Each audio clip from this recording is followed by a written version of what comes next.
not our decision, we going in and we killing. Better get in position. Listen, this is not a drill, this the real thing. Okay, on. This a real team 6 skater protocol. How are we supposed to fall? Blow the doors, run inside, clear the corners, hold the wall. Cover me, I'm going in. Look around and go right. Sports card. Nation is depending on us. Put aside your own life. We've got to save them one by one.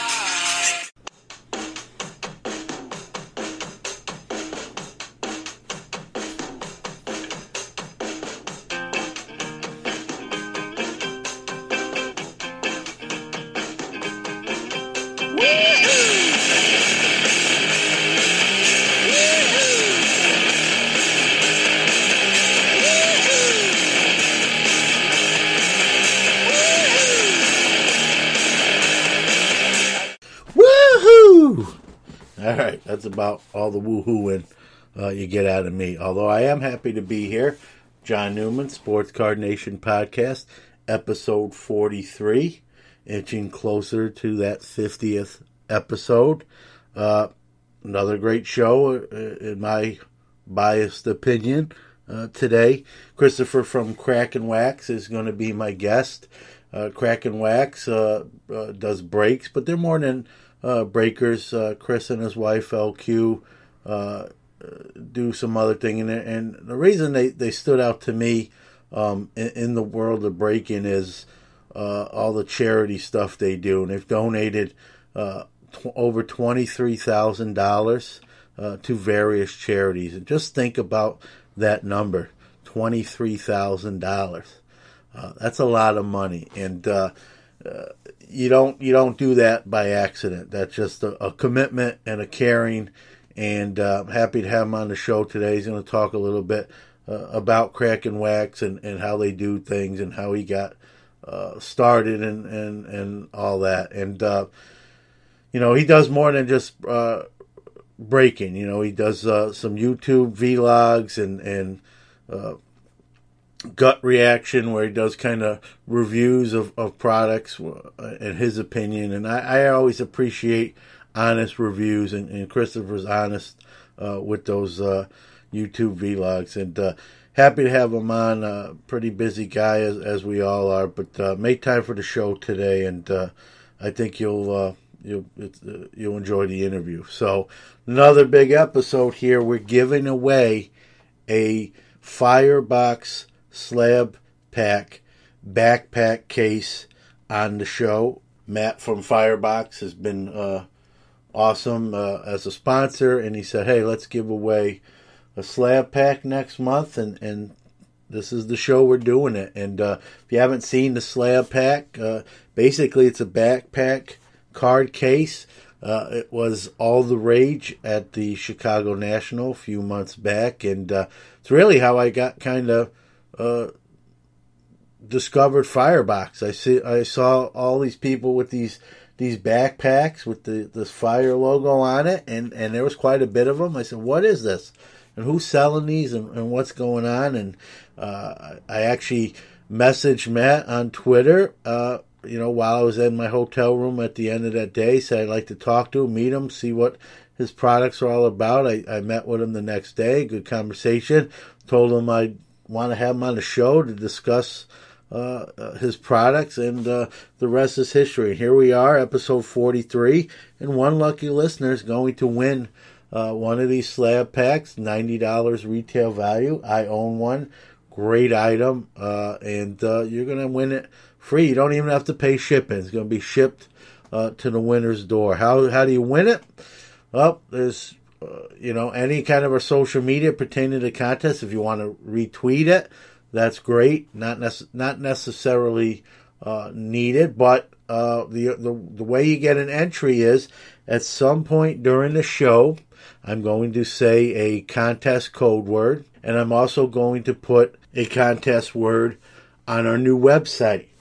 So you got to have both words. Our new website, by the way, is sportscardnation.wordpress.com / That's sportscardnation, all one word, .wordpress.com / I'll post the link on our Twitter feed and Instagram feed But so there's going to be one code word given to you during this show. It could be anywhere at the show. It's going to kind of be a surprise. Yes, that's called tactics, to make you listen to find it. But at some point, it might even be during the interview. I may stop the interview and say the code word is, or the contest word is, and that will be one word. And then the other word will be somewhere on the website. That one I'll make a little bit easier and bigger and easier to find. You need to private message me or direct message me those two contest words. Do not make them public. And you can message me on any of our social media accounts, but make sure it's in private. So you can get a hold of me, Instagram or Twitter, and give me those two contest words. If anyone that does that will be entered, I'll put all the correct entries on a list, and Sunday night we will draw, we'll randomize that list, roll dice, and draw one winner.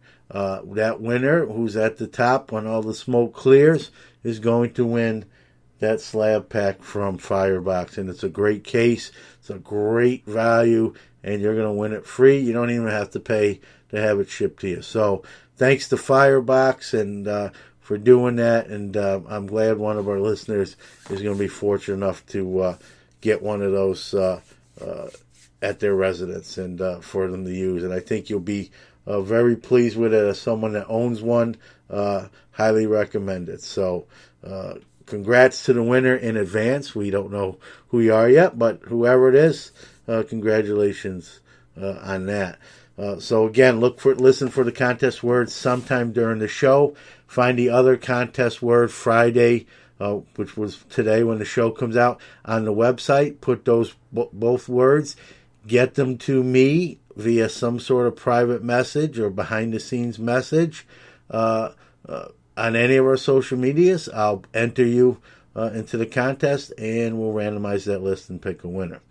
So I've got Neil Patrick Harris here in the studio with me. I got to ask you, Neil, what do you think of this giveaway, this contest where a lucky listener is going to win one of these cool slab pack backpack cases? It's going to be legend. Wait for it. And I hope you're not lactose intolerant, because the second half of that word is dairy. Yeah, Neil, I can't argue with you there. It is going to be legendary. So congrats to the winner in advance, whoever you're going to be. Back to today's show, though. Again, going to be a great episode. Christopher from Crackin Wax is going to break down what they do and how it all came about. Tremendous work they're putting in. We are efforting a different sort of guest for episode 44 next week. Looks pretty good. I don't want to mention who it may be in case it doesn't work out and you know, I false advertise. I don't want to do that. But I'll just say this, kind of a different guest, type of guest, someone from the world of sports you may be familiar with. He's still in sports, but not as an athlete anymore, and I'll just leave it at that. We're efforting getting him on the show, and it'll be a different perspective, kind of a different sort of an interview, not so much hobby related. It'll be an athlete-wise, so hopefully that all things work out. We can have him on the show again. I don't really want to mention him just in case that doesn't work, or you know, we couldn't make the connection. So hopefully that's the case, and be a really good interview. But as always, you know, we'll usually have somebody on and bring you some content. So without wasting any more time, It's showtime.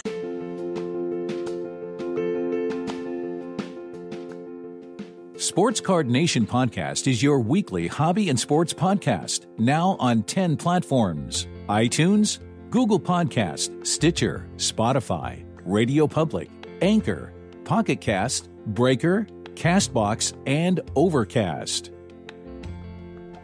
Listen to in over 26 countries globally, Sports Card Nation Podcast is one of the most interactive podcasts around, providing great content, giveaways, and some of the hobby's best interview guests without time constraints. Thousands can't be wrong. We want to thank all the wonderful listeners around the world, all our great guests, and our tremendous sponsors for making us what we are today. As always, without you, there is no us. All right, it's time for What's Crackin'.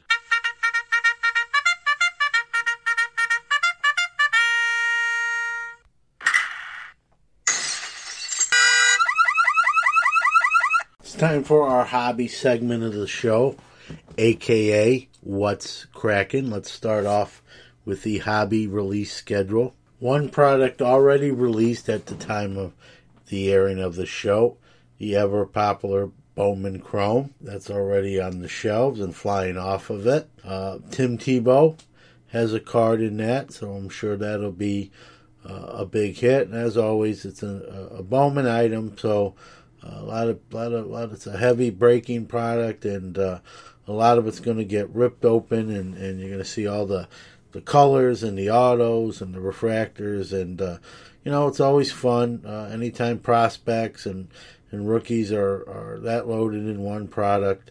It's always fun to see what comes out, buy into a few breaks occasionally, which I'm not a big buy into a few breaks, but I might look at Bowman Chrome as a way to buy a couple teams and see if I can hit something that way. Definitely going to be opening some as well myself.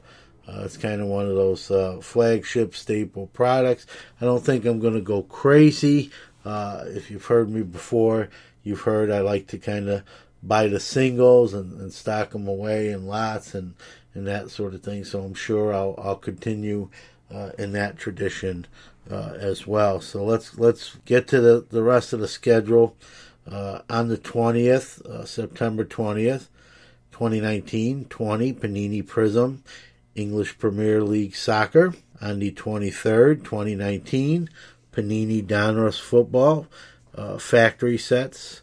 On September 25th, 2019, 20 Upper Deck Artifacts Hockey. Also on the 25th, 2019, Topps Heritage Minor League Baseball Hobby. Also, same day on September 25th, 2019, Topps Star Wars Authentic Series 2 Autograph Photo and Trading Cards. 2019, Panini National Treasures Baseball Hobby. 2019, TriStar Hidden Treasures Game Day Greats Autograph Full-Size Helmets. 2019, Panini Illusions Football Hobby. 2019, Topps Garbage Pail Kids Revenge of the O, the horrible. On 9, closing out the month on 9/27 is 2019-20 Leaf Superlative Hockey Hobby. 2019 Upper Deck Chasing Amy Hobby Box. 2019 Upper Deck Alien 3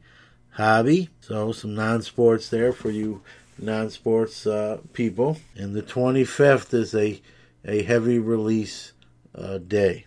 So it's not a show unless we talk about Zion Williamson. So let's get that off the table. Not really a lot to report. The hype's died down. Not really, but what I mean is in a sense of prices have kind of come back to reality over that rush hype, as I call it. Everyone rushing to get all the big Williamsons. Still, obviously, bringing thousands of dollars, a majority of these cards, but they've really leveled off and not in the stratospheres, obviously, they were initially. So, but he's still obviously going to be the card to pull from any kind of basketball product this year. The Industry Summit is in Las Vegas, literally as we speak.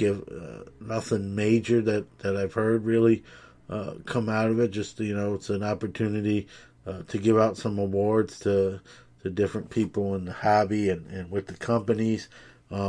If you need to find anything out pertaining to that event, there's plenty of stuff on social media pertaining to it. One day I would like to attend, but right now not in the cards. So one of the big hobby trends going on right now, and it's not necessarily new. I think it's it's more noticeable now with as many injuries and happening to quarterbacks, and with Andrew Luck retiring suddenly, is these guys are going down. Big Ben, Drew Brees, and people are just overnight scoffing up the backups additions cards. Jacoby Brissett, like in Indianapolis, and now people are really hot after Mason Rudolph, with Big Ben out for the year.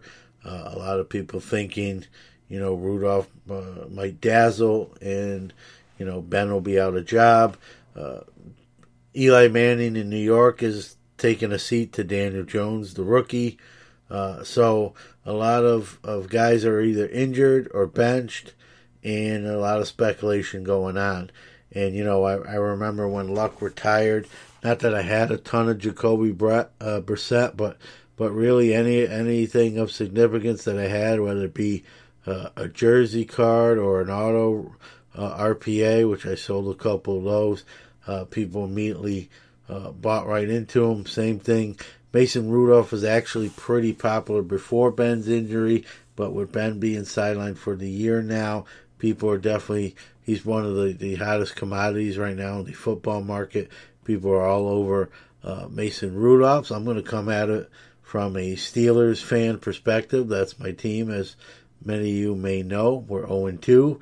Nothing to write home about. Ben wasn't playing particularly well before the injury. But Mason Rudolph it'll be interesting to see how that all plays out, because, he's not, in most people's eyes, he's not considered that elite batch, if you will. He wasn't a first rounder, even though the Steelers kind of traded up to move up to get him. But a lot of people like him. I like him. I don't, a jury's still out to me. I, obviously, as a fan of that team, I hope he lights it up and we win games. Right now, we're 0-2. But, whenever these quarterbacks go down, retire, get benched, and the next guy is up, everybody just jumps on and tries to buy. And I get it. I'm not trying to be critical of that. I definitely, as a seller in those situations, it's always a good thing. But, I don't think people really analyze the situations deep enough and determine whether these are good investment. I think people just kind of get on the hype and kind of take a flyer, if you will. But I don't know if that's it's not something I do with quarterbacks. Jacoby Brissett, I know it's only been a couple weeks, but he hasn't really lit it up, and I don't think what some people paid for his cards are going to hold that value long term, and that's what you need to determine when something like that happens. People that are buying Mason Rudolphs are buying them assuming he's going to be the next starter in Pittsburgh long term, and I don't know. I hope he is, and I hope he pans out, but I don't know that anymore than anyone else. Not every quarterback is going to hit, and you're going to lose on some. So you want to be careful when it comes to investing, large sums of money into one guy. Because if it's like, I hate to use the term, but it's because it's a stock term, but diversify. And I'm guilty sometimes of this myself, and so I'm not being critical, but it is a risky play, and if some of these second unit quarterbacks come in and really don't play well, or maybe they don't play well long term, you're going to be stuck with some stuff potentially. So let's talk about Pete Alonso, another one of my team. I'm not doing that on purpose, but setting the rookie records for home runs, hitting home runs left and right. But I want to talk about something he did off the field that's really never been done before. Kind of a under-the-radar story. Didn't make really headline news, but being a Mets fan, I did notice it. He signed an exclusive in-house team deal with the Mets itself to sell and distribute his game-worn and game-used memorabilia through the team itself. So first time, to my knowledge, and I think it is the case, it's the first time a player has signed an exclusive game-used contract with their own team. So if I read the fine print right, basically you really won't be able to get anything game used not through the Mets organization. It's going to run through there first. Now, what that means, I have no idea what that means for future cards, like with Topps and Panini, about putting Pete Alonso game use memorabilia. I don't know. Obviously, the Mets now will hold the rights to it with this deal. I don't know if Panini and Topps can reach out and maybe acquire some of that stuff to put in the cards from the Mets themselves. We'll see. And if the Mets decline to sell to Topps and Panini, you're probably not going to see, obviously, many jersey cards. Not that you're lining up for jersey cards anyway, but it'll be interesting to see who they sign and how that affects the card checklist that they'll be on coming up. So it'll be interesting to see what Alonso, how this exclusive deal with the Mets for his game used memorabilia affects the cardboard that he'll be on, especially in 2020. Another small hobby sort of related story that you may have missed. It didn't make headline news. I think I noticed it more because, if you've seen any of my social media posts, if I've taken any pictures of my desktop or some shots of cards or stuff on my desk here in the studio, you may have noticed I have some Steeler replica Super Bowl rings. I have a couple Mets ones, and I have a Syracuse one and a Brooklyn Dodgers one. And they're obviously knockoffs. They're not real. I use them as paperweights or for display. I think they're just cool. I get them cheap. I think they were like $10, $12 a piece, if that.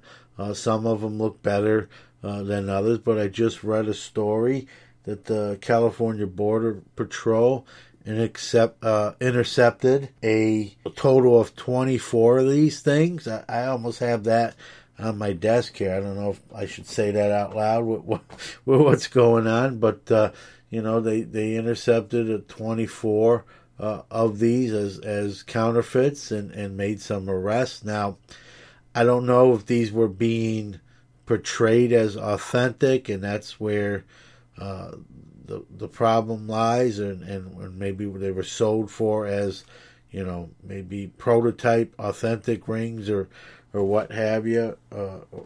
I don't know all the backstory to it, but if these are just sort of the base level replica rings, I mean, there was a few people at the show, at the National in Chicago, that had whole displays of these for sale, and I'm not talking real ones. I'm talking the replicas too. I know some of the auction houses had some actual World Series and award-winning rings, but there was a few dealers set up, but just had cases upon cases of Super Bowl and World Series rings that were replicas. Some of them, like I said, were really done very well, and they were selling them for like $20, $30, $35, if my memory recalls. And so I'm just curious with this bust at the border, was it supposedly being sold as high-end real ones, or was it like the generic ones that a lot of people sell for,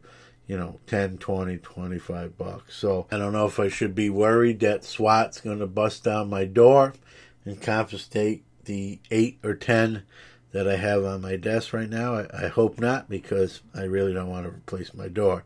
But if they want the rings that bad, they can honestly have them.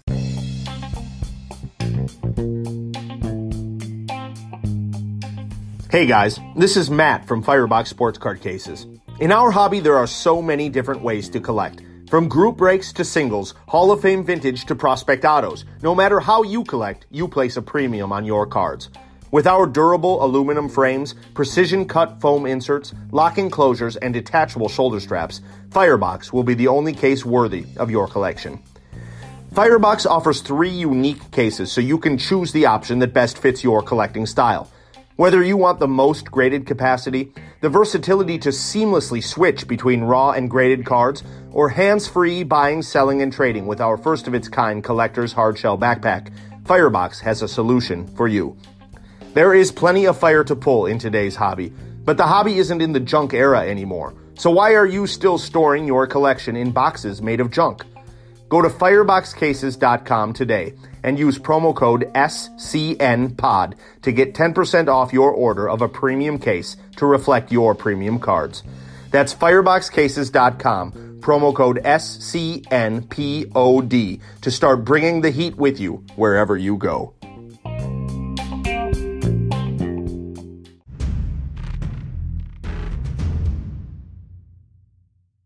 All right, real happy to have my next guest on the Sports Card Nation podcast guest line. His name is Christopher. He's from Crackin Wax. He does breaks. But the one thing that stood out to me, I mean, there's plenty of breakers, as we all know, in the industry. But Christopher does it in a different sort of way. He does where he gives to charity. If you know me, you know that kind of stuff's near and dear to me. And to do that in a breaking aspect, just really something else. I don't want to talk too much about it. I'm gonna bring him on and welcome Christopher from Crackin Wax to the show. What's cracking, John? Thanks for having me on. How you doing, buddy? Good. Hey, thanks for making time. I know you're busy. You know, there's besides what you do with Crackin Wax, there's life and other. You know, like I've tell people. Well, what is a life? What's this life thing? I know sometimes I forget too. It's crazy. But it's that crazy thing we like Prince said, that crazy thing called life. So you know, it's I'm a Minnesota guy, so you yeah, I knew that. So I figured I'd work that in there. Well done. You did your research. Thanks. So it's the standard, you know, podcast hobby question. I know, you know, if you've probably answered a million times. I've answered it a million times, or at least it seems like a million times. Kind of how you got your start in the hobby, you know, where it all began, and then we'll lead right up into what you're doing now. Sure. Well, I might as well start at the beginning. I suppose that makes the most sense. I was just like you've heard this story a million times probably from thousands of other collectors who are about our age. Well, more, I don't know. About how they started collecting in maybe the 70s or 80s or whatever. Then they kind of fell off the wagon when, they became a teenager and, they started noticing girls or whatever, or got into other hobbies. And then, they get into their 30s and they want to check out what their old hobby is currently like. And then they're back into it again. And that's kind of what happened to me. And around, I would say 2007 or so, I was at my mom's finally cleaning out the last bit of my stuff that I had left over like a decade before that when I moved out. She's like, it's about time to get your stuff out, Yeah. And I'm finding all these, really banged up trading cards. I did not keep very good care of my trading cards back then. In fact, I've got a Jerry Rice rookie card that I wasn't aware at the time would have been worth anything, which is sadly graded a 4.5. I just, out of curiosity, sent it off to Beckett to see how badly I took care of it, and it was really bad. But cleaning that out, I just got curious. I'm like, I wonder, what is Topps doing these days? And I just, started looking around for card shops, started looking at Target and stuff like that, and started buying things. And found a local card shop up here that unfortunately doesn't exist anymore. But I went in and I bought a couple of packs, and just out of sheer luck, those two packs had relic cards in it, and I've never ever even heard of that before. Yeah. And I just was like, wow, you can put pieces of jersey. I mean, we laugh at it now because they're like little pieces of white napkin, but at least back in 2007, to me, I'm coming into it basically fresh and clean all over again, and I'm like, what is this? And it was, I mean, you ask my wife, we call her LQ. Let's call herself Literal Quirk. So by reference to LQ, that's my wife, my better half. You can ask her. It was like since 2007. It's basically been nonstop since then. I mean, and that's kind of how I got back into it anyway. Yeah, like you said, it is common story. But you know what? I always like to hear it. There's always maybe a little different spin on it. And like you said, to the first couple packs here, you're getting these jersey cards, and you're like, what is this? They do this now, and it's just crazy.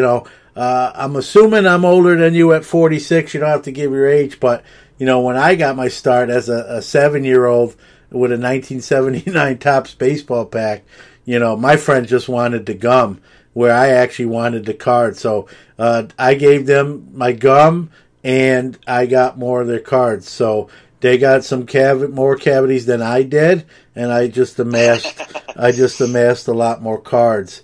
And to think, where the hobby's going, if you get out for even now, like for a couple years, it kind of changes. It kind of changes direction too. So it's just constantly in flux and changing, and I think that's good and bad, but I think it's mostly good. And then you came back, and I mean, how did when you came back? In what way were you opening a lot of wax? Were you buying singles? Was it both? I did it kind of the dumbest way you could possibly think of. I was just buying everything and anything with no goal and putting us into debt with credit cards, and it was a learning experience.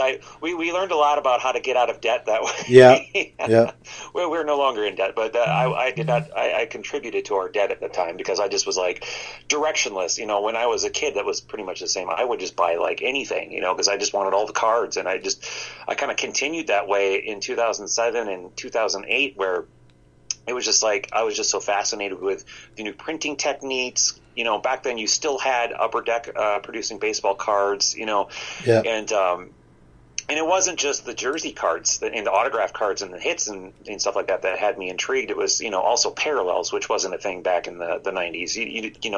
You saw inserts, but you didn't see parallels. So that was pretty intriguing. So I was just fascinated with how the hobby really took off in the time that I was not there. And I don't know, I finally, eventually, and it was probably the debt that had something to do with it, decided to really focus my collection down to my team, which is the Minnesota Twins. Yeah.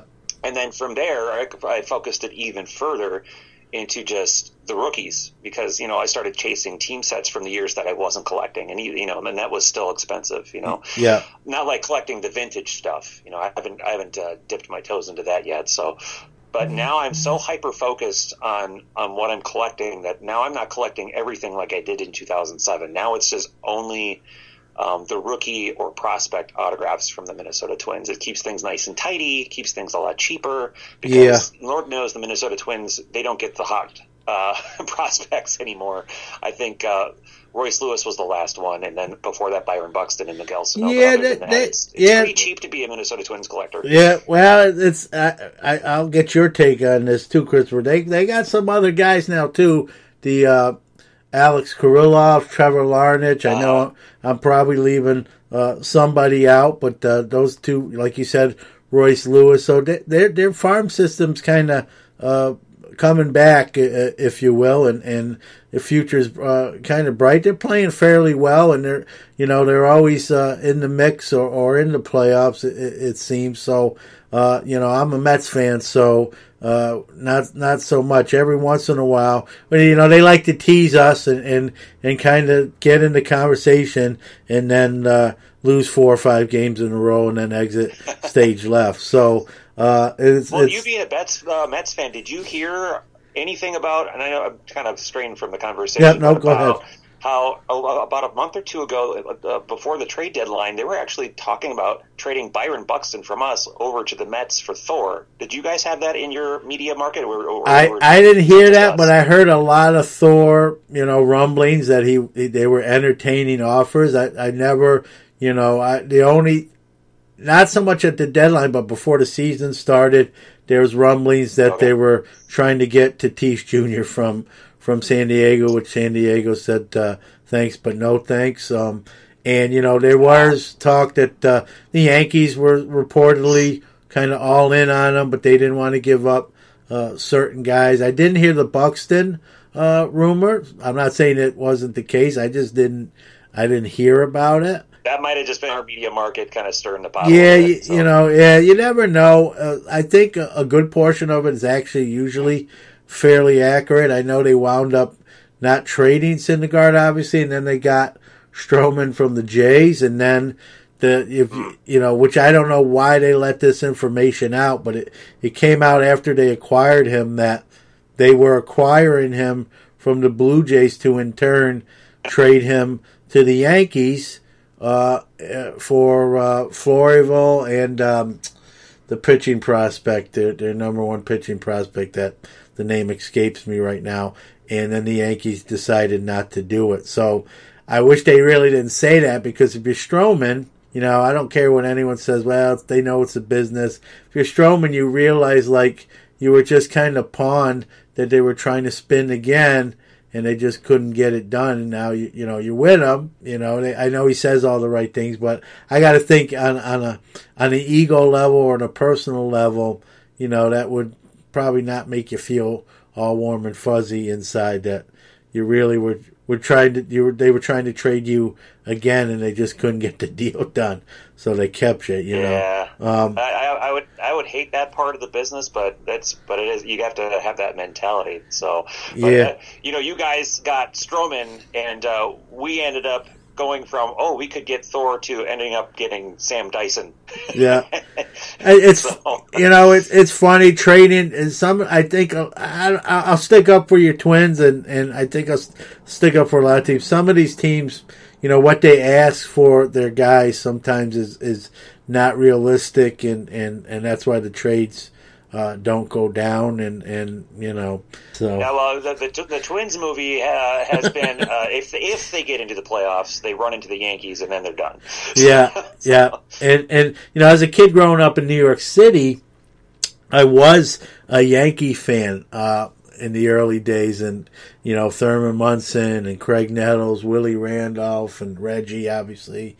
And what ruined it for me was not any of the players, but was George Steinbrenner at the time, just trading people left and right, signing people left and right. He was just meddling. You couldn't get too attached to any specific player, because you just didn't know if he would just trade him on a whim, and it became tough, especially as a young kid, when you really idolize these guys, and the next thing you know, they're wearing a different uniform, and the owner's not saying very nice things about them on the way out the door. And I just said, I can't be a Yankee fan no more. So it was the owner more than any players doing, and I just gravitated. I always had like a soft spot for the Mets, but no one can say I jumped on the bandwagon, because when I became a Met fan, they were really, really, really bad. So I was there, in the real bad years. And every once in a while, 86, 2000, they get in the World Series. 2012 with the Royals, or 2014, I think. And so we're due again, maybe in the next year or two, hopefully, if something happens. And you just gotta wait your turn, I guess. But I like your Twins, what they're doing, and like I mentioned earlier, they've got some guys coming that I hate to use the two words, but the can't miss labels. So we'll see if the scouts are right, as they say. Well, I think they are absolutely lucky to be where they're at this year. They're a 90 and whatever team right now, and I don't honestly feel like they're a 90 and whatever team. I was talking with LQ about this. Like, they have won 90 games this year, and they don't feel like a 90-win game. Or a 90-win game team, And I think they're lucky this year, but I think next year, maybe the year after that, they're going to be a dangerous team. Yeah, they're young, and all those prospects that are coming, and I know there's more. I know they got some pitching too, so that's a good problem to have. The Mets, the opposite side of that coin is what the Mets did to start the year to get Diaz and Cano, and they traded Kalanick, Dunn, and even in the Stroman deal, they sent 2 pitching prospects. So the Mets are kind of reminding me of what the Yankees used to do. Way back when, is trade all their prospects for like veterans, and that doesn't always work. And Cano and Diaz has been brutal, and Cano's starting to play better now, but overall, it's been a disappointing year.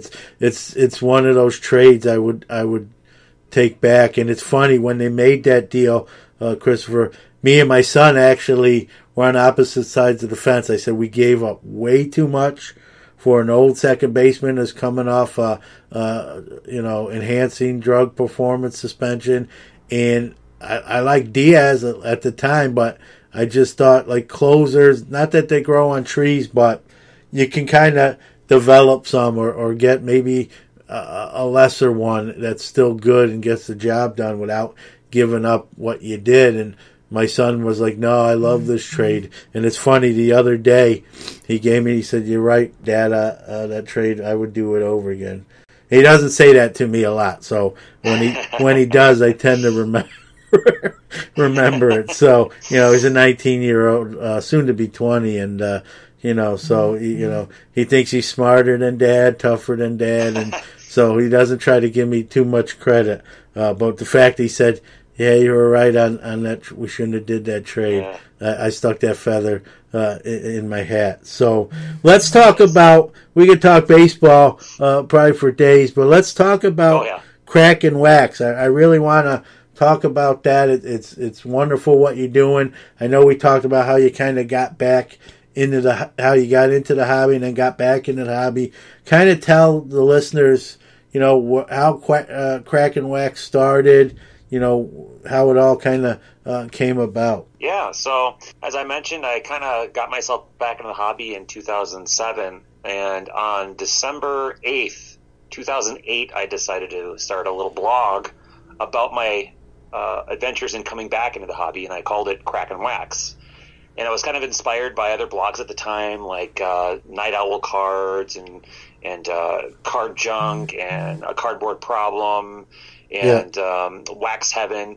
And I wrote every once in a while, and I got some good feedback on it, and it just kind of kept plugging away at it. But then I'd say about a year or two later, I heard of this new concept, this new thing called group breaking. Yeah. Which was really, really brand new at the time. And I think 2009 or 10 was when the first group breakers really started popping up. I decided to try it with some of my hobby friends who had followed me on message boards, like on Pat Neshek's message board, on Blowout Cards, things like that, and through my own blog.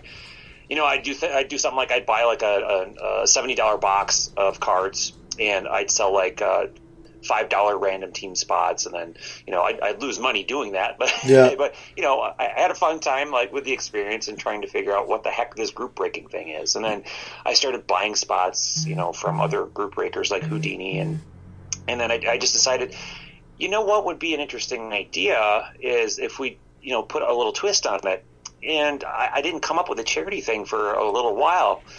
So while all this is happening, my wife and I are going through the process of, trying to start a family. In fact, tomorrow, she and I are celebrating our 14-year wedding anniversary, actually. Congratulations. Thank you. Thank you very much. And we've had some hardships in trying to start a family. Mm-hmm. And in that, we kind of got involved with, well, not kind of, we definitely got involved with Big Brothers Big Sisters. Yeah. And in fact, she was the Big Sister of the Year for the greater Twin Cities area and all of Minnesota in 2014. Wow. So very involved with Big Brothers Big Sisters. Yeah. And in that kind of vein of giving back and helping kids out, the idea came to us that why aren't we doing this thing that we love with the hobby, mm-hmm. and including the other thing that we love in giving back to kids? Let's start doing some of this for charity, because I wasn't making money on it. I was losing money on it. Yeah. So why don't I add a little bit here and there to give back to other people? And that idea actually kind of took off, and people took notice of that and thought, well, that's... So I actually was split down into either I had a group of people who were like, wow, you guys are doing that for charity, count me in.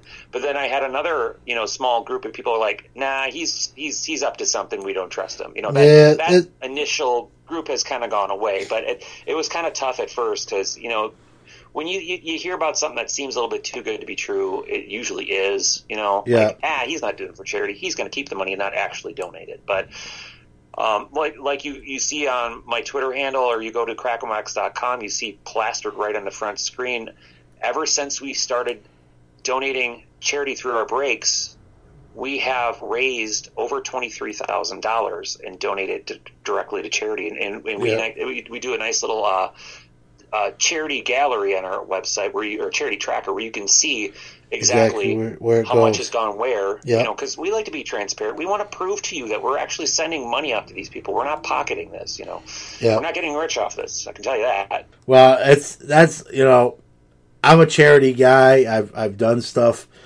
myself. I think, if you're fortunate or you feel blessed, or even if you don't, you can always do something to help someone out that maybe not as fortunate as you. And I believe in that. I believe in the, pay it forward and giving is better than receiving. And, seeing you do that in the breaking aspect, that's not very common. Let's be honest and call it what it is. And it's what drew me to follow you and watch what you're doing. And, a little voice in my head says I have to get him on the show because that stuff needs to be recognized. And it's easily thought of. Anyone could think about it, but to actually put it into motion, into action, and do that, and now $23,000. I mean, when you think about how much money that is that's gone to various charities, that's just inspiring and incredible, and to do it, like you said, in a hobby and something you're passionate about, and you're not getting rich off of it, like you said. But at some point you don't even. It's not about making money. So if you're not going to necessarily make money, to something good to come out of it at the same time like that, and you're doing it, and kudos to you and LQ and Crackin Wax. Well, thank you very much. I appreciate it. And it's a lot of hard work, and we've really kicked it into a higher gear this year. This is the first year that every single break has been for charity, and we've got a lot more aggressive with the amount of breaks that we've been doing, trying to veer off into doing different sports and brands and things like that. And some things catch on, other things don't. It's any breaker will tell you that it's there's a learning curve year over year because things change. The hobby evolves. And you have to keep up with things. But it's definitely been it's been a lot of work, but it's been a lot of good work, and I think it's very fulfilling. I can definitely tell you that. But on the other hand, I might not be breaking if we weren't doing it for charity. And I'm not saying it's not because I don't enjoy it. I think that in 2019. There are so many breakers out there right now, and even Crackin Wax is kind of feeling the competition right now, where we might be the premier charity breaker.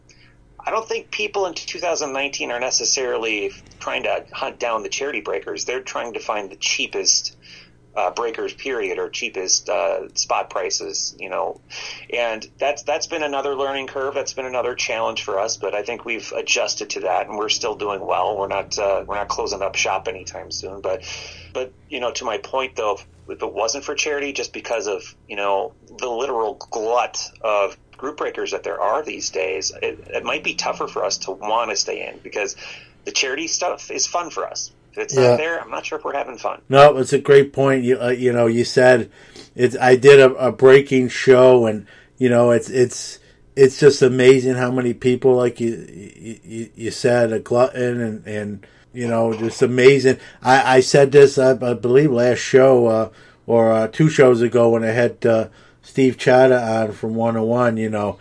I believe the breaking industry, and yourself included, obviously, has in a way saved the hobby, because there's no way that this amount of wax would get opened and consumed without breaking. It's just for what some of these boxes go for and this product goes for. There's no way that individuals would just when you think about all the high end products, you can't afford to buy them all, but you can. It's more affordable to get in the break and maybe buy the team you collect. Like with you would be the Twins, with me would be the Mets. So, and it's allowed all this wax to still get consumed and opened up, and obviously that's how the card companies are making money, because that stuff obviously is getting purchased at a higher rate than if it wasn't breaking. And I'm old school. I don't even remember the first time I noticed breaking, but my initial reaction to it, I was a kid, you'd have 10, 15 packs, and my friends would be like, "Can I open a couple for you?" I'd be like, "No, get your own." I didn't even want to, even though they were still going to be my cards, I didn't want to, the thrill of, the adrenaline rush of opening my packs. I wanted to, if I had 15, I wanted to open all 15. My buddy could open. I'll tell you what, John, after the 5th hour, it's not as fun as it was during the first hour. You got a point there, but when you only got 15 packs and you're 13, 14 years old or even younger at the time, I didn't want to give any up, so when I first saw breaking, I'm like, they're opening all the packs and we just get the cards. I mean, it's different, but man, I want to open those. I don't want someone else opening for me. And that concept was so foreign to me at first. I'm like, man, that's weird, and here we are years later. It's you don't even think about it in that way anymore. Well, but I say all the time, I feel like I'm opening up everyone else's Christmas presents. Yeah, that's I'm a greedy kid under the tree, just grabbing all the gifts and opening everything. Yeah, I mean, you got to remember, I'm older too, so I come from when packs were 25 cents, 50 cents. There was no... Man, you're not that much older than me. I know. I think I got you by a little bit. But, then too, there was no high end. It was quarter, 50 cents. And you just, that thrill of opening the packs and getting your favorite players or player or your team. And that was it. There were no hits as we know them today. And like you said, parallels and jersey cards, that wasn't even a thought at that point. And that was the thing. You wanted to open your own packs, I would tell my friends, buy your own packs, man. I'm opening these, and you go from that to here's money and open these packs and hopefully you get something for me. It's just where. That's why I say that the hobby's evolved to so many different levels, and it's kind of crazy. It's those old man on the porch moments for me when I realize how long I've been doing cards and how old I am in general. That it's just kind of scary to even think about that. But it's good. It's like I said too, Christopher. I think the breakers have really, I don't know, maybe save's too strong of a word, but definitely has really kept the hobby thriving and booming. When that much product is getting consumed, that's why when you hear people say, well, there's going to be a crash coming, or, I don't see, I've said this on the show, I don't see a crash like we saw in the late 80s, early 90s. If anything, maybe a market correction and a slow one that's not even necessarily totally noticeable, but I think there's just too much money going exchanging hands, and the card companies are selling way too much for there to really be a crash. And if there's going to be a crash, it's going to be on that secondary market with singles rather than probably even the wax. I think breaking isn't going away. Like you said, it just seems like there's even more and more people every week. It gets probably trickier to navigate the landscape. I mean, I myself even thought about doing it 4 to 5 years ago, and then I said, no way. It's so saturated. It's very difficult. And so, kudos to even there, just besides the charity stuff, to do it and do it for as long as you've been doing it. That's speaks volumes as well. It's not easy. You see a lot, they jump in and then they jump out pretty quick too. Yeah. And there's is a lot of that too, but I think that the big thing, though, and you're absolutely right. I do believe that. Well, it's almost a fact at this point that group breaking has. I don't want to say saved the hobby, but I think it's shaped the hobby into what it is today. It's very clear that manufacturers are creating their product around group breakers. Not all of their products, but a lot of them. Yep. Many of them are very group break friendly now, whereas you wouldn't see certain products designed the way that they are in the past, like they are now. I think what the big thing might end up being is the new, I don't want to say new, but the refocus on flipping. Yeah. And I don't want to name a certain guy that might be at the forefront of all this. And I think people could put the puzzle together. But it is a real thing. It's happening. There's new blood in the hobby. And I think even group breakers are really going to need to pay attention to the shift. Is there going to be a shift towards that? Or is it just going to be an expansion or an addition to the hobby to that? And that's in my shoes. Since I'm a charity breaker, I don't make money on this. Am I going to have to shift to flipping for charity? Is breaking going to be, dwindling, and is it going to go away because flipping is going to be such a huge thing? Or are we going to coexist side by side and, everybody's going to be okay? Yeah. Yeah, it's the things you think about. I think, I don't think breaking's going to go away. I think people love that thrill, buying in a break or buying wax themselves, and what am I going to pull, what's in here, and that sort of thing. I there's no way that can, that's always been around. Even like I said, even 8-9-year-old John back in the early 80s, there were no big hits there, but there was still a thrill to open that pack and wonder, what player am I going to get? Or in, 1984, am I going to pull a Mattingly out of this Donruss or Topps or Fleer pack? Am I getting a Mattingly rookie? 86, am I getting a Canseco rated rookie?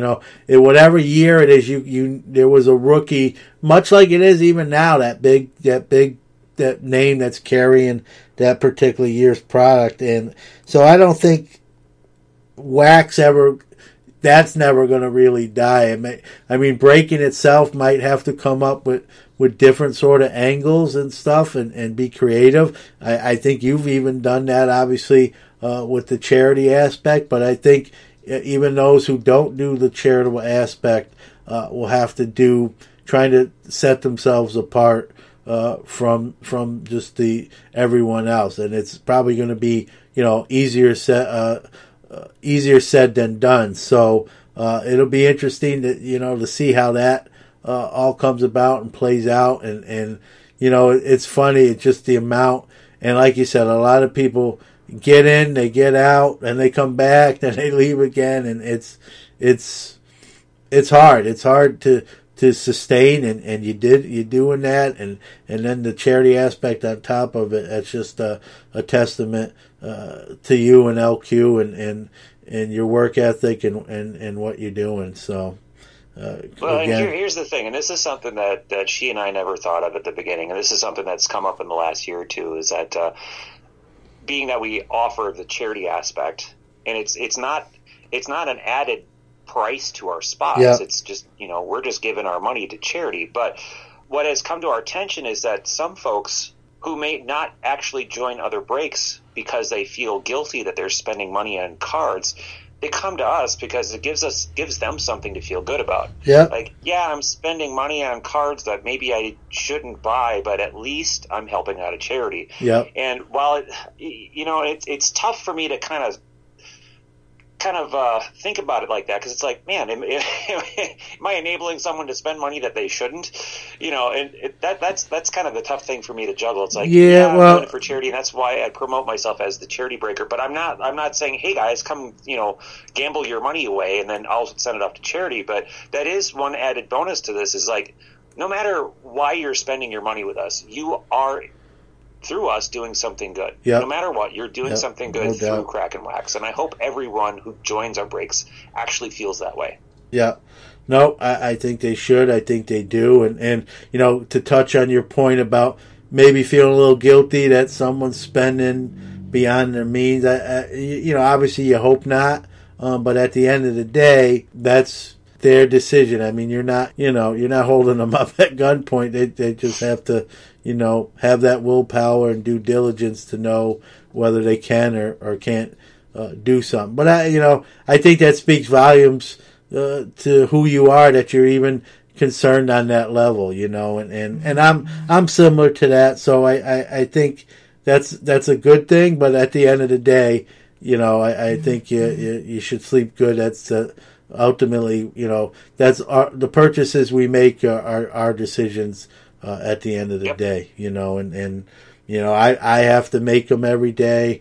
I can get that, I can't get that, and that's life. That's fact of life, and it's a good one to be responsible, and it is what it is. But I think if anything, you don't have to feel funny in the least what you're doing. Like you said, every break's a charitable one. You're not. It's like you said, you're not even really making. It's not about making money for yourself. It's about giving back, and that's just to me, that's just something else. And I that's why I definitely wanted to have you on and give you some kudos and spotlight. I know you're not a pat yourself on the back kind of guy, so that's what I'm here to do, and rightfully so.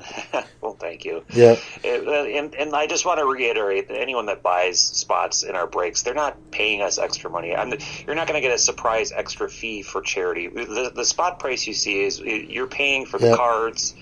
And what's included in that spot price is a charitable donation. What's included in that spot price is hitless protection. And what's included in that spot price is free shipping in the United States. I mean, we've rolled everything up into one price. So I don't want anyone who's looking at our breaks, looking at the price, feeling like, okay, it starts at $30, but what's the final total actually going to be? No, what you see on the screen is what it's going to be. Unless you're in the state of Minnesota, then you've got Minnesota state tax. But other than that, we're which is better than, by the way, is better than New York state tax. So, Minnesotans, be thankful you don't have New York state tax. So, which is where I believe we're the second.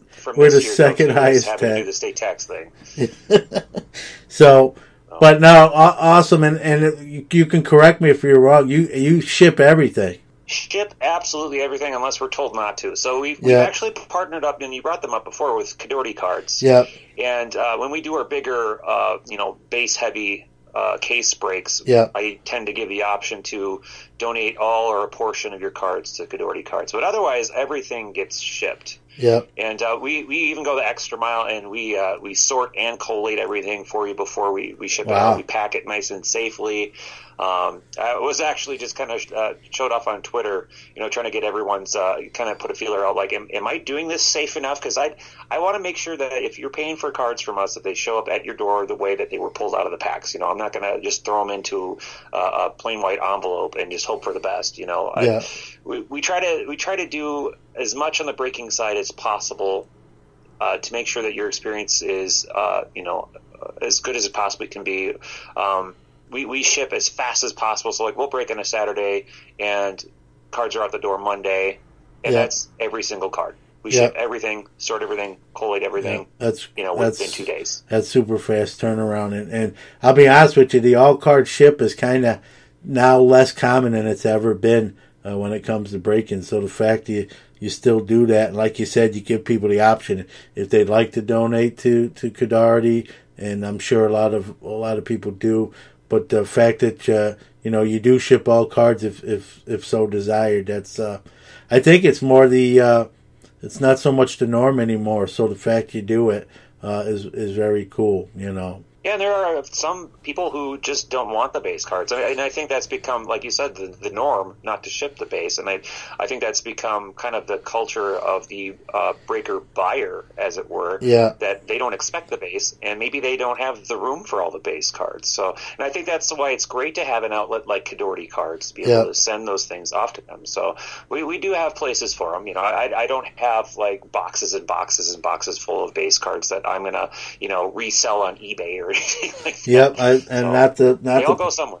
yeah, not to pat myself on the back. I just set myself a $20 flat rate box to them myself, and like you said, to make sure that there's still use for them. And I went to the National this year for the first time, and one thing that was a little disheartening to me, like I said, I'm going back to the 7-year-old version of me where every card meant something to me, and walking around that show, every garbage can, not that you didn't even have to look right at it, but every garbage can had cards in it on top that people just tossed away.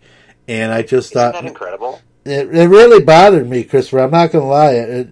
I posted about it on Twitter and on social media that bothered me. If you don't want them, like you said, and we both know, give it to Cadordy Cards, Common for Kids. There's other organizations that can recycle them and get them in the hands of someone who will appreciate it. But just to throw them out, leave them on a table or a chair somewhere. That way, if a kid comes along, he can grab them and say, "Oh, someone left these." They apparently don't, But you just toss them in the garbage. It was, I don't know, sort of sacrilegious to me. Maybe I'm being a little bit dramatic, but it really kind of bothered me. And it wasn't like one garbage can. As I was walking the show, it was almost like if you found a garbage where there was no cards on top like that, it was the exception rather than the rule. And I don't know. I know when I saw that, I'm like, and I've been to shows, never to the National till this year. I've never seen cards in the garbage at a show like that. And it's not like now again, National's a whole different breed of show, but I've never seen, people throw cards away, at least in a show setting like that. And I'm not gonna lie, it really kind of bothered me, and it just, but that's where we are, is everyone's looking for that big card, that big hit, and that everything else is nothing to them, but to someone else, that might be not the case. And give it to someone else. Give it to a kid. You might, maybe a kid's with his dad. The kid doesn't even collect cards. He's just kind of being towed along. And that act of kindness of you, hey, buddy, you want some cards? Maybe you brought another person into the hobby, and so it's a win-win in that situation. But just to toss them out like that, really, I don't know. Maybe I'm making up too much out of it, but definitely rubbed me the wrong way. John, I have an idea. I have a great idea.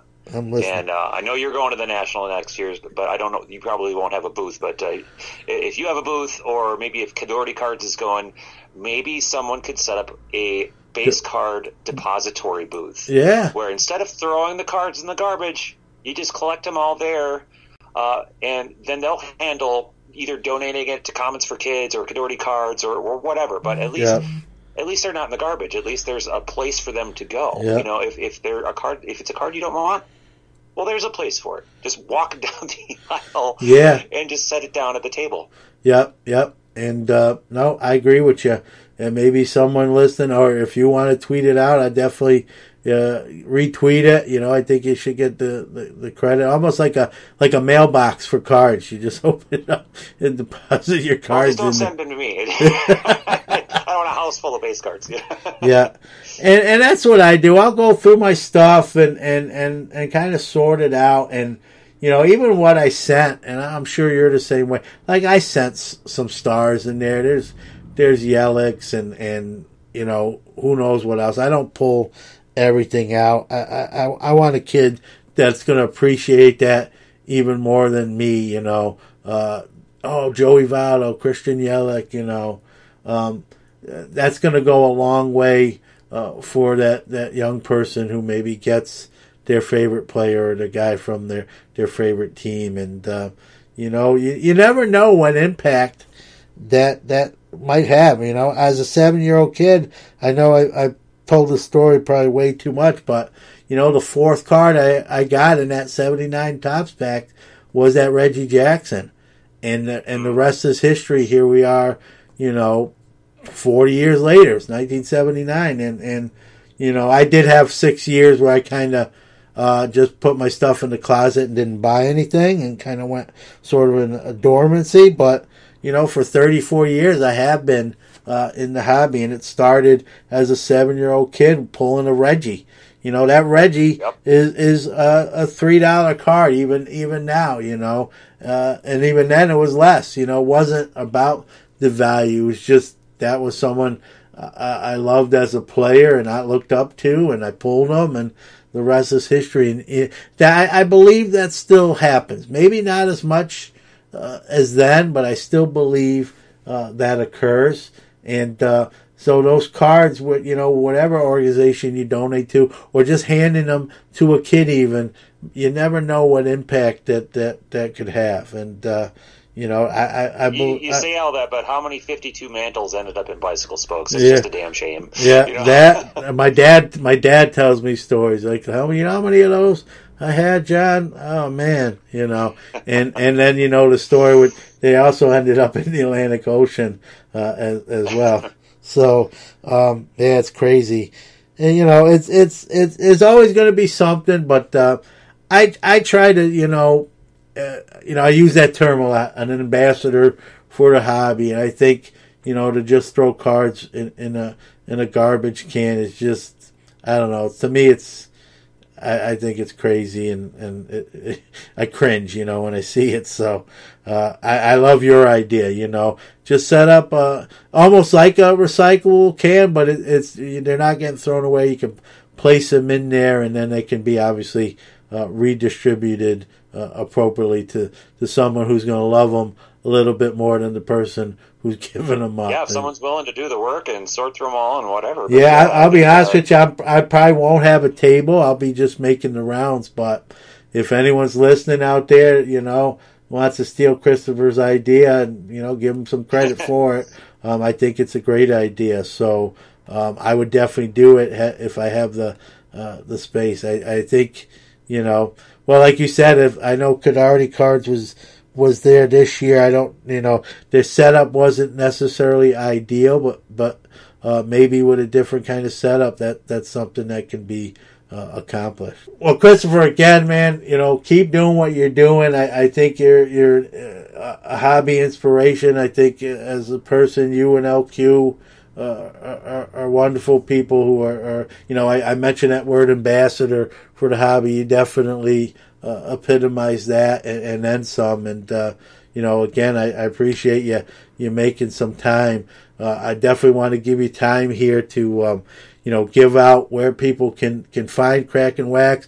I know you do your Gut Instinct show on YouTube. If you want to, whatever you want to plug, now's your chance. Yeah, you know what? That's actually funny you bring up Gut Reaction, as I was actually filming Gut Reaction earlier today, and I was editing that before we got on for the podcast. So the next Gut Reaction episode, that's on our YouTube channel / Crackin Wax. So that's a product review video series that we have, and we're reviewing 2019 Topps Fire. And you can find us, of course, at www.crackinwax.com. We are currently filling up Bowman Chrome. We're going to be doing lots of Bowman Chrome charity breaks for the rest of the month. And we also have a full case of 2019 Topps Heritage High Number. We're doing random teams. And in fact, John, if you don't mind, I do have a coupon code for your listeners. Yes. Oh, that's awesome. If any of your listeners feel like hopping in and filling up that Heritage High Number full case random team charity break, we'll give you $10 off your spot with coupon code SCNTEN. All one word, 6 letters, SCNTEN. That's $10 off your spot for 2019 Topps Heritage High Number full case random team charity break. That was a mouthful, but that's what it is. You did better than I would have did. You can also find us on Twitter at Crackin Wax, Facebook.com/Crackin Wax. Yeah, we're all over the place. Yep, that's awesome. And there you go. You're giving a $10 credit and that break you're buying in, you're going to be helping a charity. It's a win-win in that case. So that's awesome, man. I appreciate it. If you don't mind too, I'll run something on social media if that's all right too, just to plug it. Yeah, that'd be great. Yeah, absolutely. And then this month's charity, I should mention, is Make-A-Wish Foundation. Yep. And like I said, I talked to Christopher a little bit before we went on to the show. Make-A-Wish is an organization I've done stuff with. It's near and dear to my heart. I had a friend of mine who lost a child to terminal illness.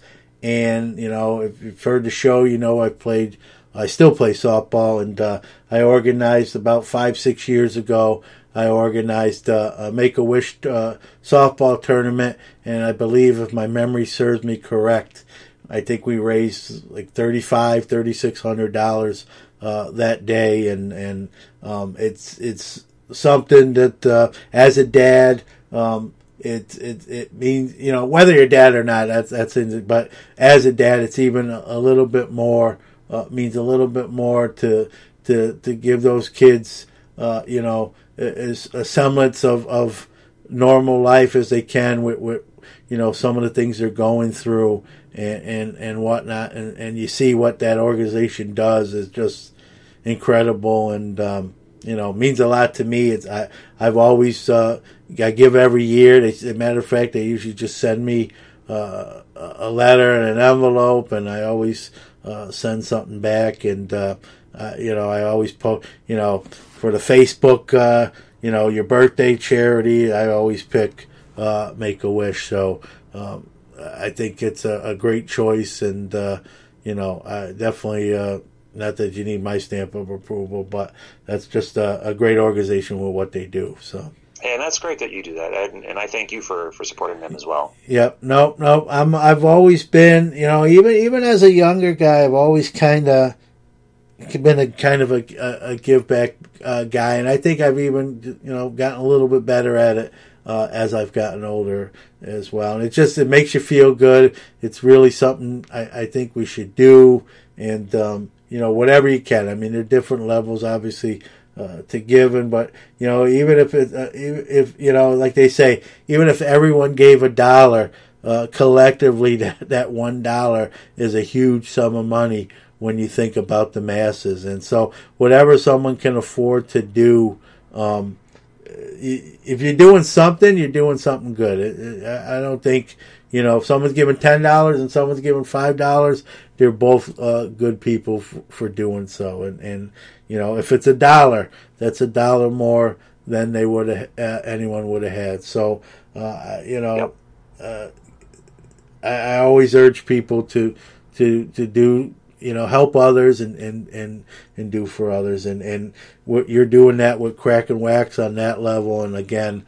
I wanted to recognize you for that. I know you didn't reach out for it, but it didn't matter. I wanted to do that. So keep doing it. I appreciate that. I really do. It helps spread the word, and and it's nice to know that people are noticing what we're doing, and it definitely makes us both feel good. So I really appreciate the time that you've given us today. Yeah. Oh, you're welcome anytime. And if you've got you know the deal, Christopher. If you got any kind of special event or anything you want to plug, I'll retweet it. If you want to come on and even talk about, even if it's briefly or whatever, and just promote it, that door is open for you. That's I believe in that stuff, and it's important. So anytime. Well, thank you. I appreciate that. All right, that's Christopher from Crackin Wax. Him and his wife, LQ, tremendous people doing tremendous things.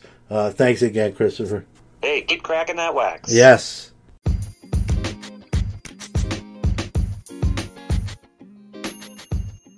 We love our listeners.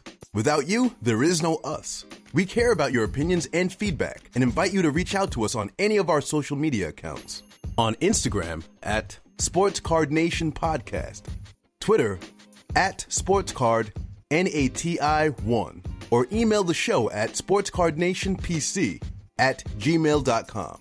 We don't ask for much, but if you really like the show, give us a shout out. Tell your friends or give us a follow on our social medias. If you enjoy the show, please give us a positive review on iTunes or any of the platforms you are listening on. Thank you.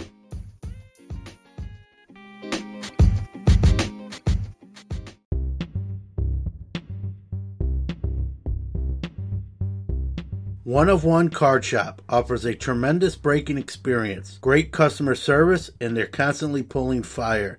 Steve and his family take care of you like one of their own and treat you right. Anyone can break, but no one treats you like One of One. Come check them out on Instagram at one_of_one_card_shop. For all the hot breaks, get a gold mailer headed your way.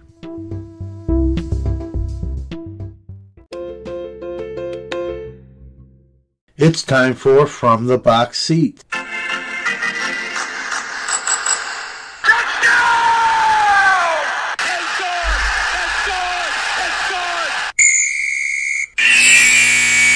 It's time for From the Box Seats, where we go into the sports world and see what's going on there. Well, 2019 NFL season. If this was a Chinese New Year, I think it would be the year of the quarterback, and not in really a good sort of way. We got benchings, we've got injuries, and the like. So let's start on the injury front. We got my guy, Big Ben, is out for the year. In comes Mason Rudolph. A lot of people actually, after the fact, think this is time to move on from Ben. I wouldn't go that far, but I'd be lying if I said I didn't want to see what this kid can do. He looked pretty good in a short stint against the Seahawks, but he's going to have the whole rest of the year to prove if he's the next in Pittsburgh. And a lot of people besides me are interested to see what comes of that. They're 0-2. They just made a trade as well, acquiring Minkah Fitzpatrick from the Dolphins as they continue their wholesale Florida Marlins-esque, Houston Astros-esque dump to rebuild and reload. And the Steelers give up a first round pick to get him, but they still think they can salvage their season. I like it. It's kind of not the Steelers' norm, so they're kind of going off tradition here, which I think they really need to start doing. So I support that move. Let's go back to the quarterback on the injury front. Drew Brees has hurt, I believe, his thumb. He's going to be out probably around 6 weeks. So, Saints were a lot of people's pick to make a run at a Super Bowl berth. So we'll see if they can maintain without Brees under center. You got, this one's not a new one, but Nick Foles is down as well, probably for the year. In steps the rookie, Gardner Minshew, who's actually playing well early in the year. Also, a minor injury, kind of a lower body one. Cam Newton looks like he's definitely probably going to miss this week, and who knows after that. But so Cam is down, and now we have some. Sam Darnold with the Jets, and then the backup Trevor Siemian, he gets hurt as well. So it's really, if you want to try out for the Jets quarterback position, now's your chance. Head to the Meadowlands. They have open tryouts from now to Saturday, and good luck to you. Maybe we'll be seeing you wearing that Jets green. Now some benchings, what a lot of people were sort of anticipating and hoping for. I think he gets a pretty bad rap. I think he's still a very good quarterback, but people want to see the young gunner, Daniel Jones. So Eli Manning has to take a seat to the rookie. And Eli's taking it a stride. He's a really even-keeled guy. He basically said this is not the end. He's just not playing, not the starter. And we'll see how this plays out. If you've heard me on the show, I'm not a huge Daniel Jones guy. I think the Giants reached at 6 for him, but they love him, and they're making the move now here in week 3. This will be a test to see if they're right and I'm wrong, and I'll be the first to admit it. He has played well in the preseason, and so now the hot lights are on. Let's see what he can really do. Might be the end of an era for Eli with the Giants, especially if Daniel Jones performs.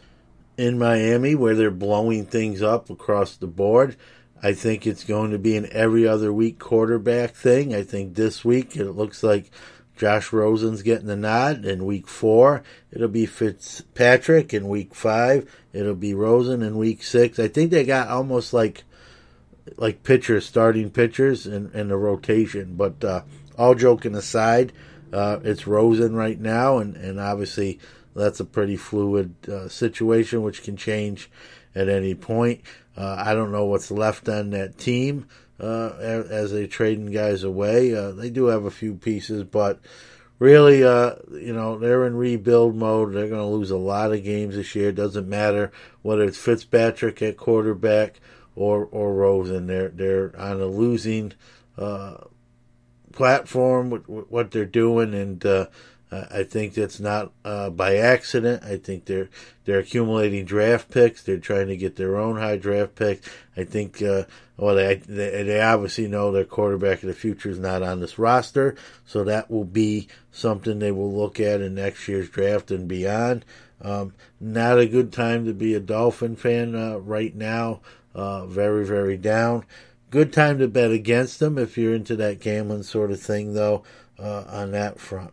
Sticking in the NFL, like I said, it's not a complete podcast unless we talk about Zion Williamson in basketball, and I think it's the same thing without an Antonio Brown AB story on the football side. I'm sure by now you've heard all the sexual predator allegations.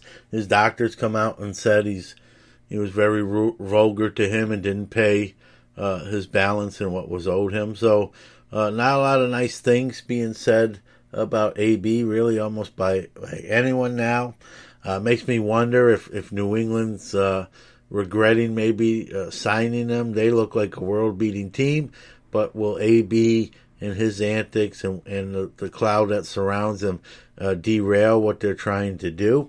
As a Steeler fan, I say I hope so, but we'll see. Right now, the NFL has not taken any action, so he's eligible to play right now, but he's losing sponsorships left and right, as expected when stuff like this comes out. So we'll see what the league does here. Most people think at some point he's going to be ruled ineligible to play, but we'll see. I mentioned the Minkah Fitzpatrick acquisition by the Steelers, and now reports are as Jalen Ramsey wants out of Jacksonville. You can kind of see this one coming.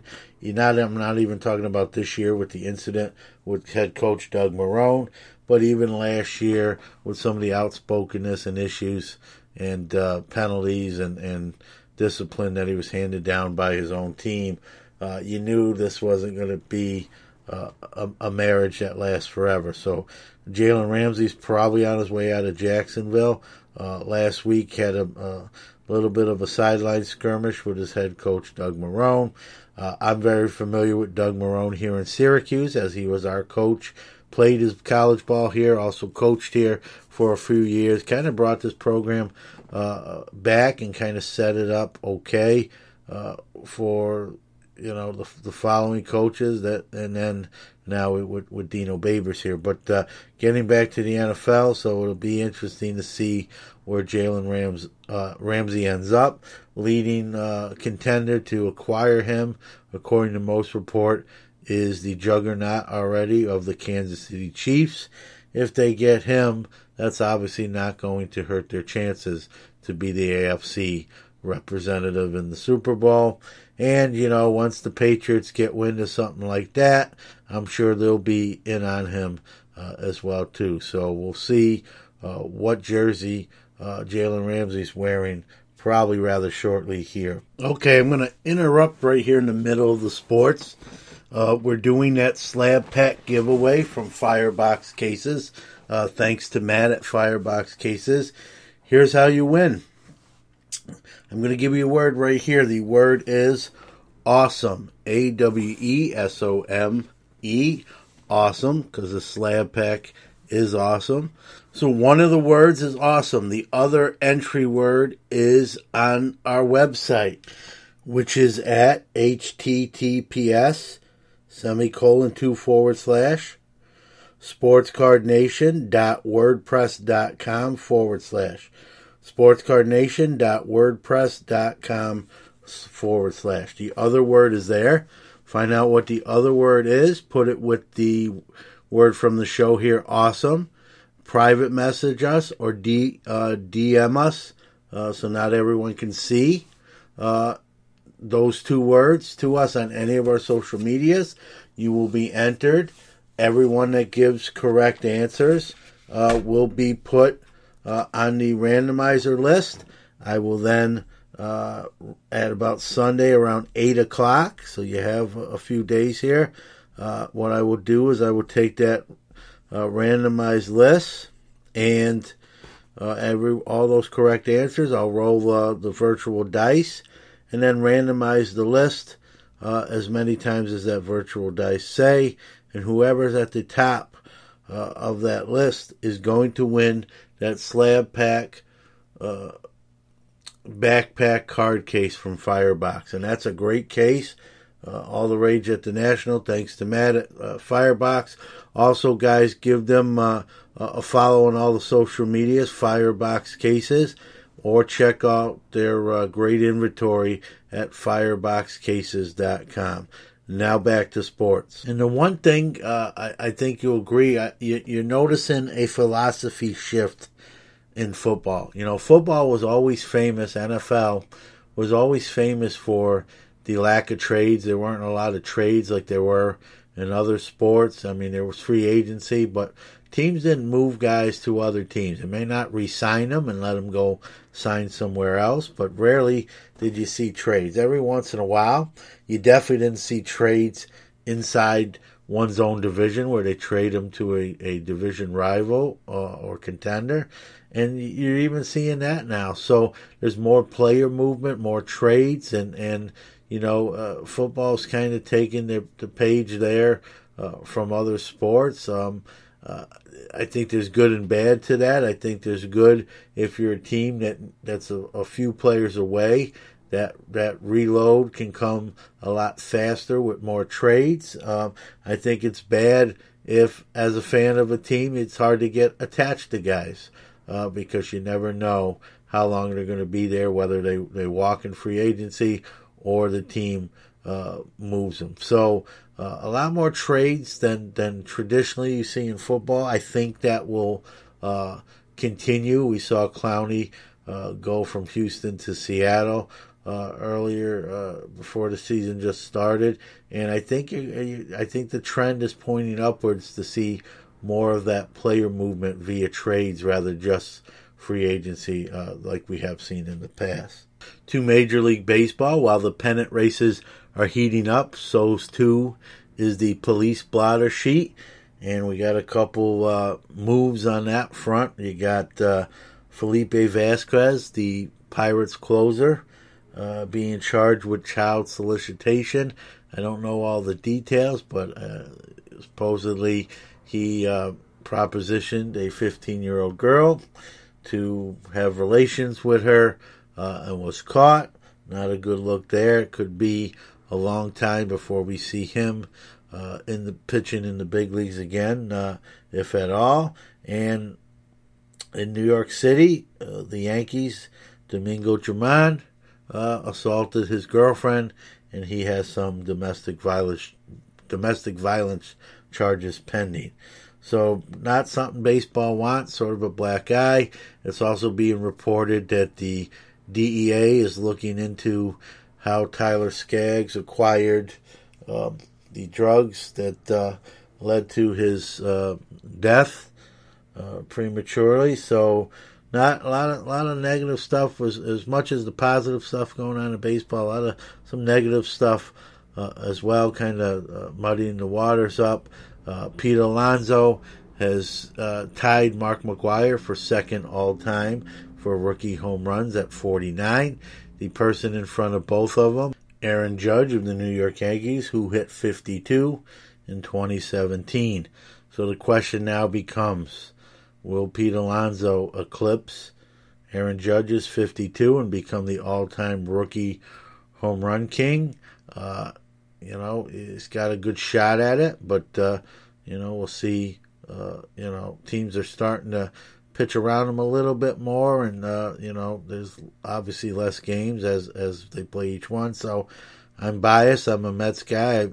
I'm also a half empty glass Mets guy. I always think the worst with them, so I don't see them sneaking in the playoffs. So I guess might as well be the year of Pete Alonso, and I'm obviously rooting that he's the new rookie home run king in New York City and takes that title from Aaron Judge. To basketball, the NBA will be voting Friday the 20th, today when the show comes out, on some new tampering rules and administering bigger fines and penalties, not only to the team, but the individual players. Adam Silver, the commissioner, has stated that he's worried that the integrity of the league could be tainted. I agree. I've said one of my pet peeves in basketball is how these guys just recruit each other like it's almost like college. Come and the super teams. I thought this year was better, where a lot of that balance kind of was restored.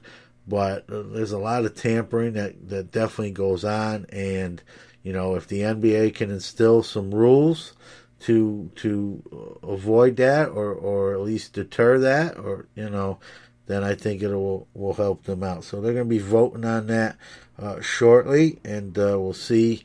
And if it does get voted in, it most likely will.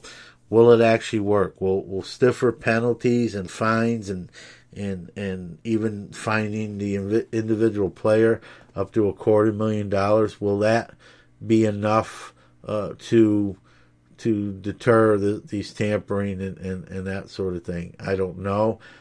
I know here's the other issue.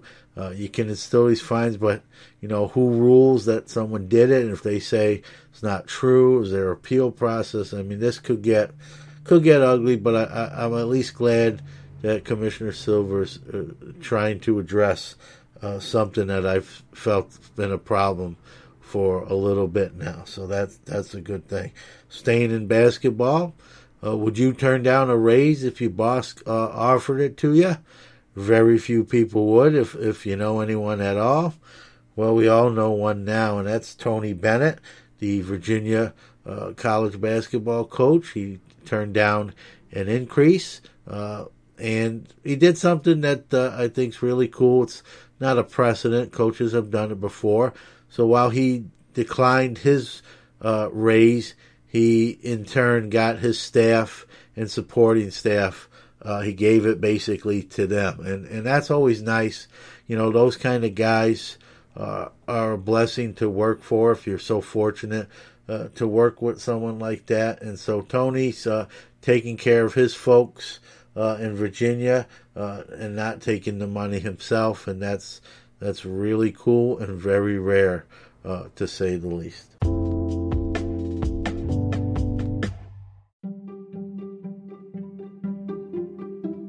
Are you tired of that standard annoying team bag? The ones that get wrinkly, baggy, scratched up, and cloudy where you can't even see your prized cards anymore? I was too, until I found the answer. And that answer is crystal clear. Perfect Fit Sleeves. These sleeves are water clear and smooth as silk, and are what collectors are waiting for way too long. The solution comes in every size, from the smallest to the largest, including thick magnetics and graded cards. I use them. I swear by them. Find yours today at www.perfectfitsleeves.com, or go to eBay and search seller Richie707, RICHY 707. You can thank me later. Well, time to close the shades and lock the doors. Episode 43 is completed. We hope you enjoyed everything, and I want to once again thank this week's guest, Christopher from Crackin Wax. And like he said, we'll have to have him on again with Literal Quirk, his wife as well, and talk about how everything's going. And again, with their breaks, they do a lot of every break they do at this point is money is given to charity. So it's a win-win. You buy into a break, and like he said, he doesn't raise prices. It's not an additional fee that goes to the charity. He builds it into the price, and he takes it out of that without any additional charges. And it's always a good feeling when you do something and you know it's having a positive impact on someone. And as he said during the interview, this month's charity of choice is Make-A-Wish. And you heard me tell him what Make-A-Wish really means to me. It's actually my personal favorite charity. You know, as a dad, you've probably heard me talk about him. He's been on the show. I have a son, Jordan. He's going to be 20 here in January, and I've been blessed with a healthy son. And when you're a dad or a parent, and you're blessed with the health of your children or child, you're appreciative of that fact. And when you see someone else who's not as fortunate, or the child itself that's can't have the childhood a normal healthy child can have, it makes you feel bad. And Make-A-Wish does a lot of great things and makes some dreams come true. And they get to go places they never thought they'd get to see. They get to meet people, celebrities and sports celebrities that they never maybe thought they'd get to meet in person. And it's great. Like I told Chris during the interview, and they show those 30 for 30s or these segments, some of these Make-A-Wish segments. I'll admit it. I'm a bit, it gets me, and it always will. And knowing that this organization is doing great things. So whatever, I'll say this, folks, whatever charity is your choice, giving back, doing something for others, and being charitable in your life, that's one of the greatest strengths you can really, really have, is just making a positive impact for other people. So if you're involved in charities, keep doing it. If you're not, get active. Even if it's not money, folks, even if it's volunteerism and helping out, or stuffing envelopes, or doing errands for them, whatever the case may be, giving some of your time. When I was younger, believe it or not, I have tattoos on my arms. You've probably seen in some photos, but and to this day, I'm really kind of scared of medical needles. And even when I was younger, it was even worse. And I've never donated blood, and I'm not saying that proudly. But what I did do, rather than donate blood because I was so fearful, is I worked at the blood banks, blood donation center, whenever it was in pretty close proximity to where I lived. I volunteered, and some days it was escorting the donors from the exam table to the table for where they could get some a drink and some snacks and refreshments. Other times it was just filling those things up, the refreshments, just whatever they needed me to do. So while I couldn't donate blood, I wanted to still help out in whatever small way I could. So, again, be active, give back to people, and it makes you feel good. So again, don't forget the slab pack contest is the word was, you've heard it. If you listen to the show, I said it. You need to private message me, direct message me that word along with the word that will be on our website, which is sportscardnation.wordpress.com / that's sportscardnation.wordpress.com / That's our actually new website. I really think it turned out pretty good. Check that out in general. But there'll be a contest word on the website. There was a contest word given out during the show somewhere. You need to private message me those two words on any of our social medias. Do not make it public, please. And everyone that private message me those two words will be put on the list. That list will be randomized according to a dice roll, and whatever that dice roll is, I'll randomize that list that many times, and when that last random spin is rolled or hit, and whoever's in that number one slot is going to get a Slavyard backpack case courtesy of Firebox Cases, and Matt's been gracious enough to do that, and it'll be mailed right to your door. If you don't want it, I'll gladly accept on your behalf. Just kidding, you want it. But what a great opportunity to win a great case. So again, tell us the 2 contest words. One was given out on the show. One's given out on our website. Do it privately so you don't let the whole world know. You'll be entered on the list, and one lucky winner will be getting that. And like we always say, The eerie, inescapable truth. People really win on SCNP. Also, we appreciate any follows on our social medias. And, again, Matt and Firebox have been gracious enough to give that great prize. Give them a follow, especially on Twitter, but any of their social medias. Just search for Firebox Cases. They'll come up. Give them the follow. They'll appreciate it. And they got some great new products coming out. So by following them, you'll probably see them first.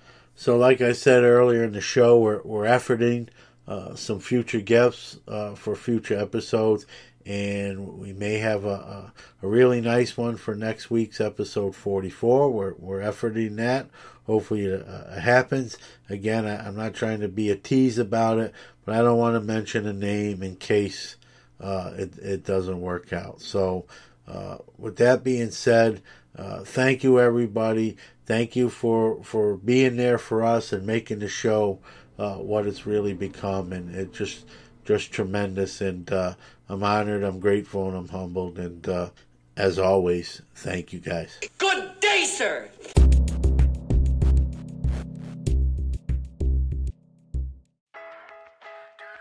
You've been listening to the Sports Card Nation podcast. Join host John Newman next week as he gives you another jam-packed episode of all things related to the sports card hobby. And a little extra fun, too. Don't forget to check out the show on Instagram at Sports Card Nation Podcast.